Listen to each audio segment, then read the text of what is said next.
Erta tongdan turib hovlilarni tozalab, farishtali kelin bo'lish qanchalar yaxshi kelinlar. Shu qatorda mana hovlilarimni, ayvonlarimni va skameykalarimni, changlarini tozalab artib qo'ydim. Har kuni bo'lmasa-da, lekin 3 kunda bir, 2 kunda bir artib turaman. Gullarimni ham changlari rosa yig'ilib ketibdi. Ularni ham artib, suvlarini sepib qo'ygandim. Rahmat, baraka toping deb borishdi menga. Bir kun oldin kirlarimni yuvib olgandim. Shularni dazmol qilib olay deb ishga kirishib ketdim. Yana svet ketib qolmasin deb tez ham video qilib oldim, ham ishlarimni ham qilib oldim. Bu orada to'polonchi bolajonim yonimdan hech ham jilmaydi. Avval xo'jayinimning kiyimlarini dazmollab veshilkaga ilgandim. Ana endi tushlikka ham o'tirdik, lekin katta o'g'lim "Opa, biz bilan o'ynang" deb qoldi. Ular bilan o'ynab juda ham maroqli, rosa ham yuguribman.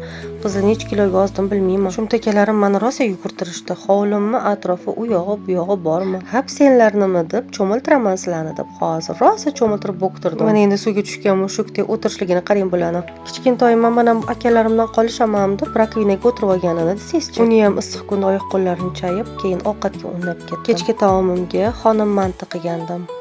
Bu ovqatni juda ham sevib iste'mol qilamiz. Xamirlarimni kesib olib, ularni sekin qiymalarim bilan tugishni boshladim. Mana mantilarimni ham tugib olib, qasqonga solib, ovqatim ham tayyor. Obuna bo'lishingiz sizdan chiqmasin, keyingi videolarim bundan ham